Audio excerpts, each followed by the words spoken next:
लगन है हृदय में, नहीं तो घंटों भर एक आसन में बैठना। अमेरिका से, कनाडा से जो साधक आते हैं, मैं मानता हूं इतनी देर कभी बिना कुर्सी के बैठते नहीं होंगे। नीचे कोई गद्दी नहीं, कोई तकिया नहीं, ऐसे ही बैठे रहते हैं। और साधक भी, भीतर लगन है।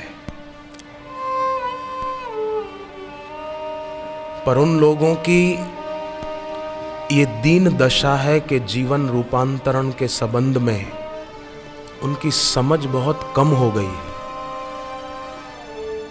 अपना जीवन ऐसी तरह बिता रहे हैं जैसे एक जंतु होता है, जंतु।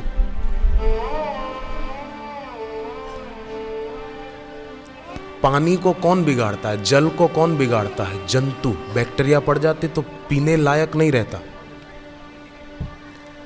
फल को भी जंतु बिगाड़ देता है, बैक्टीरिया पड़ जाते और फ्रूट खाने योग्य नहीं रहता। जल को जंतु बिगाड़ता है, फल को जंतु बिगाड़ता है। उसी प्रकार पल को भी जंतु बिगाड़ देता है। पल मीन्स समय। फिल्म में, पार्टी में जंतु हैं वो, जीवन रूपांतरण की समझ ही नहीं रही। उनकी स्थिति ऐसी हो गई कि कोई डॉक्टर ऑपरेशन करके शरीर में जमा हुए मवाद को या कैंसर की गांठ को निकालना चाहते हैं, परंतु वो कहते हैं कि नहीं नहीं, रहने दो ना, अंदर ही मर जाएगा। नहीं नहीं, हम तो ठीक है, हम तो ठीक है। अरे वो कैंसर की गांठ है, तुमको मार डालेगी। अरे नहीं नहीं नहीं, हो जाएगा। गंदगी के ढेर पर चादर ढक दे कोई और बोले कि गंदगी कहाँ है। ऐसे ही बाहर से जरा रंग रूप अपना बढ़िया बना दिया, बोले कि हम ठीक हैं। कब तक? गुलाब का फूल खिला हुआ दिखता है, कब तक? तो वो सभी बुद्धिमान हैं, उनके दिल में लगन है, जो अपने अंदर की ग्रंथि को, गांठ को खोलने के लिए सत्संग में आकर बैठते हैं। और कभी कभी गुरु गुस्सा करे, लगे कि गुरुजी नाराज हो गए, डांट दिया हमको, समझो वो शल्य चिकित्सा हो रही है। डॉक्टर गांठ निकाल देता है ना, तो वो भलाई के लिए, ताकि भविष्य में इसको तकलीफ ना हो। सदगुरु सबकी झोलियां खुशियों से भरने को तैयार हैं, मगर अज्ञ लोगों की कृपणता इतनी कि अपनी झोली फैलाने में भी उनको शर्म आती है। अभिमान उनको झोली फैलाने नहीं देता, माने गुरु के चरणों में झुकने ही नहीं देता। नदी के किनारे खड़े रहे ना, तो नदी का पानी उछल कर हमारे हाथ में नहीं आ जाएगा कि आप हमको पियो। झुकना पड़ेगा, पानी हाथ में लेना पड़ेगा। अपने आप कैसे हाथ में आ जाएगा उछल कर नदी का पानी? उसी प्रकार गुरु के चरणों में झुकना पड़ेगा। होली का दिन था, लड़के जवान होली खेल रहे थे। होली खेलते हैं लोग, तो होली के दिन तो जो भी मिल जाए उसका रंग बदल देते हैं। तो लड़कों ने देखा कि एक नेता जा रहा था। રીસ તો એના ઉપર હતી જ ક્યારની કે આ મળે બસ હોળીના દિવસે मिले, बस मिल गया। आहा, होली के दिन ये मिल गया, पकड़ लिया। लेकिन गुस्सा तो था उनको पहले से ही। और होली का दिन किसी ने थोड़ा रंग लगा दिया, किसी ने नाली का कीचड़ उठा के वो लगा दिया, किसी को और ज़्यादा गुस्सा था तो रोड बनाने वाले डामर छोड़ के गए थे वो उठा के मुंह पे लगा दिया उसको, फिर खुश हो गए कि हाश मजा आ गया। चमड़ी उखड़ जाएगी बच्चे की पर डामर नहीं जाएगा। मजा आया, मजा आया। खुश हो गए सब। अब नेता गया घर। लड़कों ने सोचा जरा देखें कि अब इसकी क्या हालत होती है। थोड़ी देर के बाद लड़कों ने झांका तो दंग रह गए। नेता के चेहरे पर एक भी दाग नहीं। वो एक लड़का बोले अरे मैंने डामर लगाया था, दूसरा बोले मैंने ऐसा रंग लगाया था कि महीने तक तो उतरे ही नहीं, तीसरा बोले मैंने भी ऐसा ही कुछ लगाया था, तो इसके चेहरे पर तो एक भी दाग नहीं, कोई काला कोई लाल कोई कुछ नहीं। तो नेता को पूछा, उनसे रहा नहीं गया कि हमने इतना आपको लगाया, आपका चेहरा फिर भी साफ। बोले मुझे पता था इसलिए मैंने पहले से मुखौटा लगा रखा था, मास्क चढ़ा दिया था, मुझे पता था ये देखो वो पड़ा है, उस पर सारा रंग लगा, मेरे को नहीं लगा। सदगुरु के पास जो मास्क लगा कर आएंगे ना अभिमान का, अहम का, उनको रंग नहीं लग पाएगा, वो कोरे रह जाएंगे। इसलिए मास्क ना हो, मुखौटा ना हो, ऐसे ही आए, रंग लग जाएगा। मैं बड़ा हूं, मैं कुछ हूं, आई एम समथिंग, तो रंग नहीं लगेगा। वो रंग तो नुकसान करने वाला था, अच्छा हुआ वो बच गया। पर ये सदगुरु का जो रंग है वो तो सब नुकसानों से बचाने वाला है। राजा ने अपने बेटे को काशी पढ़ने भेजा। पढ़ लिख कर बेटा आया तो उसकी खुशी में उत्सव मनाया, पार्टी दी, सब खाने के लिए आए। मंत्री को हुआ, राजा के मंत्री को, कि देखूं तो सही है क्या सीख कर आया है। उसको पूछा अब क्या क्या पढ़े। मैंने व्याकरण पढ़ा, ये पढ़ा, उपनिषदें पढ़ी, वेद पढ़े, ज्योतिष शास्त्र मैंने पढ़ा। अरे और तो क्या बताऊं मंत्री जी, मैंने परा मनोविज्ञान का भी अध्ययन किया है। सामने वाले के मन में क्या चल रहा है मैं बता दूं, सामने वाले ने अपने हाथ की मुट्ठी में कौन सी चीज बंद करके रखी है मैं बिना देखे बता दूं। अच्छा, बोले हाँ। मंत्री ने बात करते करते अपनी उंगली से अंगूठी उतारी और अपनी मुट्ठी में बंद करके रखी और कहा बताओ मेरी मुट्ठी में क्या है। बोले मेरा परा मनोविज्ञान ये कहता है कि आपकी मुट्ठी में कोई वर्तुलाकार वस्तु है। वर्तुलाकार, गोल, साहित्यिक शब्द बोला, सीधा गोल नहीं बोला, कोई वर्तुलाकार वस्तु है। मंत्री को आके वाह, इसका परा मनोविज्ञान परफेक्ट है, वर्तुलाकार वस्तु। अच्छा उसका नाम बताओगे? अब ये उलझ गया। हाँ बोले बता दूंगा, इसमें क्या है। बोले वो वर्तुलाकार वस्तु रथ का पहिया होना चाहिए। अब रथ का पहिया कॉमन सेंस है, हाथ की मुट्ठी में कैसे आएगा। मंत्री समझ गया कि इसके पास शब्द तो हैं, समझ नहीं है। शब्द मिल सकते हैं बाहर, तथाकथित पंडितों के पास, गुरुओं के पास, समझ नहीं मिल सकती। पूज्य बापू ने बच्चों का कार्यक्रम जब चल रहा था, बच्चे जो विद्यार्थी थे विद्यार्थी शिविर में, उन्होंने एक बात सुनी होगी। गुरुदेव ने कहा, पूछा पहले कि विद्यार्थियों, कहा कि वीरबल हर बात का उत्तर शास्त्रीय देते थे, तो बताओ इसका क्या कारण था। तो कोई कुछ बोले, कोई बोले सारस्वत मंत्र जपते थे, कोई बोले ऐसा। अरे बापू ने कहा इतना लंबा दिमाग दौड़ाने की जरूरत नहीं है, शास्त्र पढ़ते थे इसलिए शास्त्रीय उत्तर देते थे। समझ गुरु के सानिध्य में ज्यों ज्यों रहते हैं त्यों त्यों विकसित होती है। एक शिक्षक ने बच्चों को कहा कि किसी को कुछ पूछना है तो पूछ लो। तो एक विद्यार्थी ने खड़े होकर कहा कि मुझे एक शंका है, मैं पूछूं? बोले पूछो।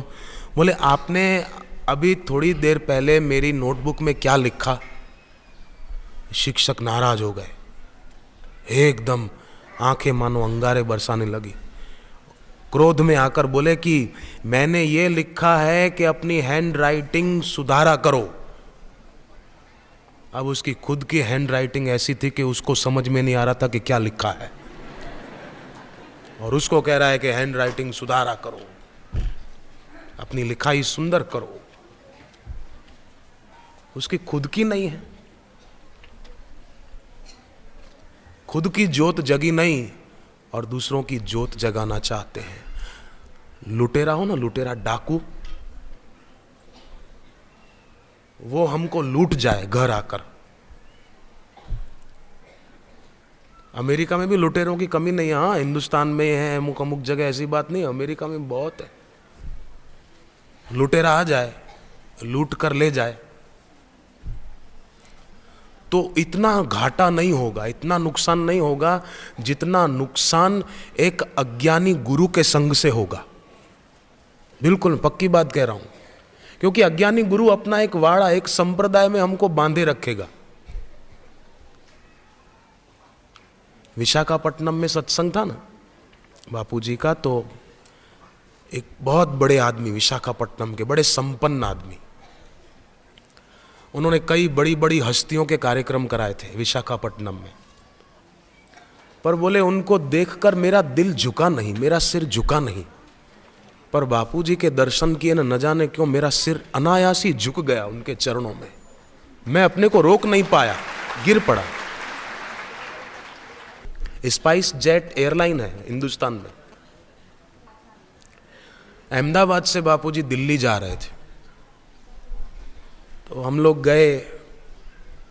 मैं नहीं जाने वाला था, पर एयरपोर्ट तक गया था मैं। तो एयरलाइन का जो मैनेजर था स्पाइस जेट का, बापूजी को अंदर तक जहाज में बिठा के वो फिर लौटा, तो उसने मुझे कहा कि मैं ऐसा आदमी हूं कि कभी किसी संत महात्मा के चरणों में झुकूं नहीं। कई एयरपोर्ट से जाते आते हैं बड़े बड़े, और भी कई, परंतु मेरा सिर झुका नहीं। पर आज बापूजी को इतना निकट से देखकर मैं अपने को रोक नहीं पाया। कुछ ऐसा है बापूजी के पास जिसके कारण मेरे जैसा आदमी आज झुक गया। मैंने मन में कहा कुछ नहीं है, बहुत कुछ है, अभी तुमने देखा क्या है। आज ही मैं दोपहर को थोड़ा देख रहा था, जो पुराने साधकों को पता है कि सोवियत रूस के विज्ञानी क्रिलियान, जिन्होंने हाई फ्रीक्वेंसी फोटोग्राफी विकसित की, तो उसके द्वारा जब बापूजी का चित्र लिया गया तो जो ओरा आई गुरुदेव की, गुरुदेव का चित्र ही नहीं दिख रहा था, केवल गुरुदेव की वो दिव्य ओरा ही दिख रही थी। तो जिन्होंने लिया था ना, मैं आज वो उसका पूरा इंटरव्यू देख रहा था अपने आश्रम के डॉक्टर प्रेम जी, और दूसरे बम्बई में जब सत्संग था तो उनसे मिलने गए थे जिन्होंने वो फोटो लिया था गुरुदेव का। सोवियत रूस वाले क्रिलियान विज्ञानी, उसने जो फोटोग्राफी विकसित की उसके द्वारा लिया गया चित्र, जिन्होंने वो बता रहे थे, सब सीडी है पूरी, वो दिखा रहे थे, और कईयों की ओरा, कई भारत के बड़े बड़े कथाकारों की भी उसने ली। पर बोले बापूजी की जो ओरा है ना, आहा, बोले उसने कहा एक बार जो बापू के पास आ जाएगा ना, वो सदा के लिए बापू का ही हो जाएगा, बापू से जाएगा नहीं कभी। सीडी है हमारे पास, मैं देख रहा था, लो जाएगा नहीं। और बोले बापू के पास एक शक्ति है, जो मैंने कईयों की ये फोटोग्राफी, इसके द्वारा मैंने फोटो ली, वो किसी के पास नहीं जैसी बापू के पास शक्ति है। फोटो लिया, फोटो ही नहीं आ, वो ओरा ही आ रही दिव्य।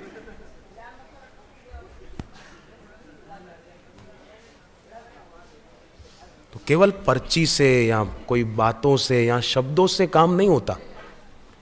यहां लोग जो आते हैं गुरुदेव के चरणों में, कोई खाली शब्द सुनने नहीं आते हैं। तो ऐसे गुरु सबकी झोली खुशियों से भरने को तैयार हैं, परंतु अज्ञ आदमी झोली फैलाता नहीं है, अपने ही दुखड़े रोता रहता है, मैं दुखी हूँ, मैं दुखी हूँ, मैं दुखी हूँ। गुरु के पास जैसा बोलेंगे ना हम मन में, मैं दुखी हूँ, मैं क्या करूँ, मैं बहुत परेशान हूँ, तो फिर परेशान ही रहेंगे। नहीं नहीं, गुरु जी के पास आए तो आहा, हमारा कैसा सौभाग्य है, हमारा भविष्य लगता है बहुत उज्जवल है, तभी ऐसे गुरु की शरण में आने का अवसर मिला। वाह वाह। वरदादा को फेरे फिरे तो भी मैं दुखी हूँ, मैं दुखी हूँ, मेरा दुख दूर कर दो, मैं बहुत दुखी हूँ, मैं बहुत परेशान हूँ, ऐसा नहीं। हाँ, मेरा कैसा सौभाग्य है, लगता है मेरा भविष्य बहुत उज्जवल है, तभी बापू ने जहाँ शक्तिपात किया ऐसे वरदादा के फेरे फिरने का मेरे को अवसर मिल गया। वाह वाह वाह वाह, आनंद है, आनंद है। तो सचमुच आनंद 3 गुना हो जाएगा, खुशी 3 गुनी हो जाएगी। पर मैं दुखी हूँ, मैं दुखी हूँ, मैं दुखी हूँ, तो दुख देवता भी सोचेगा कि मेरे को याद कर रहा है, आ जाएगा, आ जाएगा, गाना गाता हुआ आएगा, तुमने पुकारा हम चले आए। एक पहलवान था, पहलवान होते ना, कुश्ती करते। पहलवान को लगी भूख, गया होटल में खाने, कोट पहना था ना, तो सोचा खाते समय गर्मी लगेगी तो कोट उतार दूं अच्छी तरह, पहलवान लोग खाएंगे भी वैसा ना। कोट उतार दिया, अब खाने के लिए अखाड़े में उतर रहा हूं। कोट टांग दिया खूंटी पर सोचा कि कोई ले न जाए, तो एक चिट लगा दी, खबरदार किसी ने हाथ लगाया तो मुक्केबाजी में विश्व चैंपियन का ये कोट है। चिट लगा दी, उधर मजे से अखाड़े में उतरा खाने के लिए, खूब खाया, आया तो देखा कोट गायब है, और वहां पर एक चिट लगी हुई है दूसरी, पीछा मत करना क्योंकि मैं दौड़ में विश्व चैंपियन हूं, पीछा नहीं करना।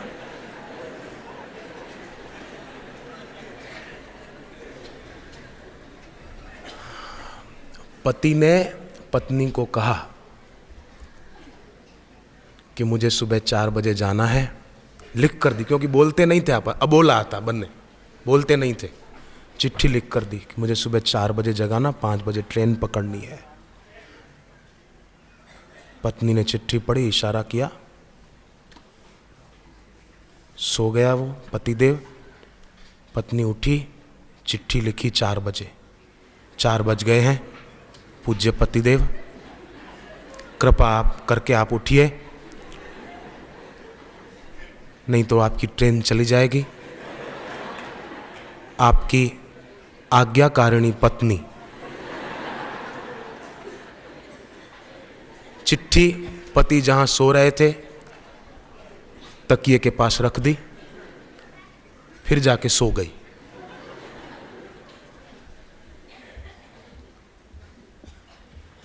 पति देवता के चेहरे पर खिड़की से जब सूर्य की किरण पड़ी तब वो उठा, अरे रे मेरी ट्रेन चली गई, हाय रे। पत्नी को बुलाया इशारे से, पत्नी ने भी इशारा किया।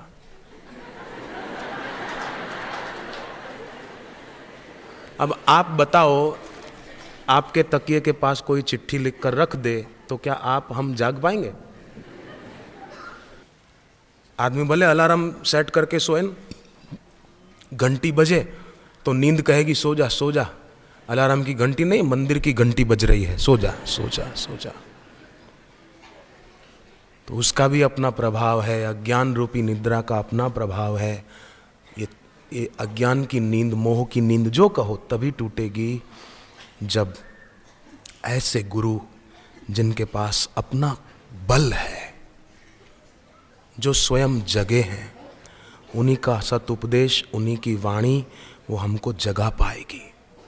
और उनके चरणों में आते आते, साधना करते करते अगर हमारे में 100% जागृति नहीं आ रही हो तो भी निराश मत होना और कदम आगे रखना। एडिसन था ना, थॉमस अल्वा एडिसन, वो बिजली के आविष्कार में लगा था, वो और उसके साथी। 700 प्रयोग किए, 700 प्रयोग निष्फल रहे। साथियों ने कहा अब हद हो गई, छोड़ो इसको। कितने हमारा 3 साल बीत गए, 700 प्रयोग हमारे असफल हुए। 3 साल से हम मेहनत कर रहे हैं। एडिसन ने कहा कि देखो 700 प्रयोग किए ना, बोले हाँ, 1000 बार भी अगर हम असफल हों तो कदम आगे रखना चाहिए।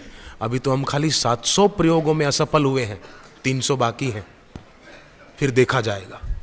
अभी तो लगो मेरे साथ, हिम्मत मत हारो। लग गए और 6 महीने तक और वो लगे रहे मेहनत की, बिजली का आविष्कार हो गया। एक एडिसन का इतना उत्साह, और एडिसन वो आदमी था कि बचपन में उसको शिक्षक ने स्कूल से धक्का मार के निकाल दिया था कि कल से स्कूल मत आना। वो आदमी, जब वो आदमी ऐसा कर सकता है तो हमको किसी ने धक्का मार के निकाला नहीं है, हमको तो भगवान ने ही कृपा करके ऐसी जगह पर भेजा है।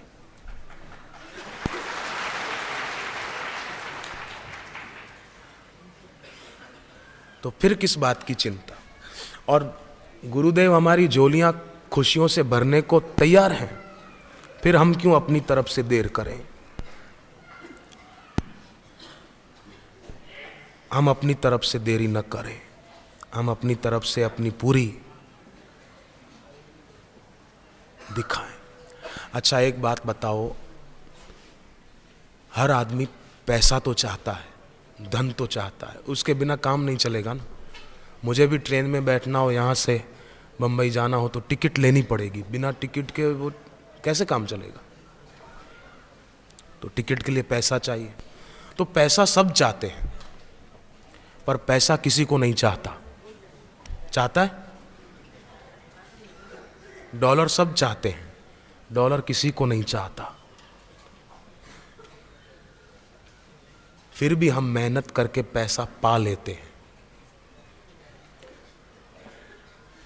वो हमको चाहता नहीं है, फिर भी हम मेहनत करते हैं और उसको पा लेते हैं। जब उसको पा लेते हैं जो हमको नहीं चाहता, तो गुरुदेव तो हमको चाहते हैं, वो चाहते हैं, वे चाहते सब झोली भर ले, फिर हम क्यों नहीं भर सकते।